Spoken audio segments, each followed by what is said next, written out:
A man who was set to go on trial for raping 34 minors and 2 women has reportedly hanged himself in his cell at the Palm Ridge Magistrates Court. And police have launched a manhunt following an attempt on the life of Czech businessman and convicted criminal Radovan Kriča. With your news update, I'm Busima Kutulela.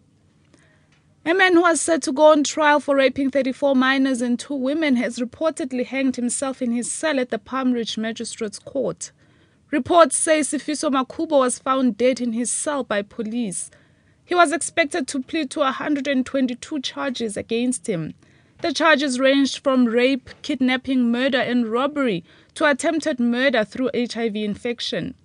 The crimes took place in Katoras, east of Johannesburg, between 2006 and 2011, when Makhubo was arrested.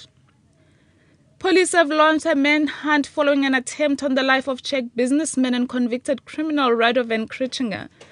Kriča, who's fighting his possible extradition to the Czech Republic, survived an attempted assassination outside his Bedfordview office east of Johannesburg.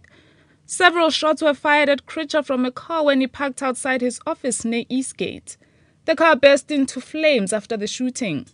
The attack on Kriča is the latest in a string of underworld dealings that have led to the death of several men in Johannesburg and Cape Town. Among them are strip club teasers boss Lolly Jackson and security and Kriča's associate Cyril Bieka. The police's Lieutenant Lungelo Dlamini. Police are investigating a case of attempted murder following an incident in which the projectiles were fired into Mr. Kriča's car. This happened at the business premises in Bedfordview. At this stage, we don't know who carried out the crime. No one has been arrested. Home Affairs Minister Naledi Pandor says all the passengers who landed in a private jet at the Waterkloof Air Force Base on April 30th had the required documentation to be in the country. The minister was responding in a written reply to a DA parliamentary question. Mercedes Besant reports. The landing of a private jet on a national key point during the wedding ceremony of one of the Gupta family members sparked widespread criticism. In his parliamentary question to the minister, the DA's money defrators wanted to know whether all passengers who landed in the private jet had all the documents, but also whether they obeyed all departmental legislation. Minister Pandor says all passengers had entered the country on valid passports with valid visas. She says all the documentation they possessed at the time was obtained in terms of the Immigration Act of 2002. Rural Development and Land Reform Minister Gugile Nkwiti says the policy on communal land ownership is still a work in progress. The minister was responding in a written reply to a Freedom Front parliamentary question.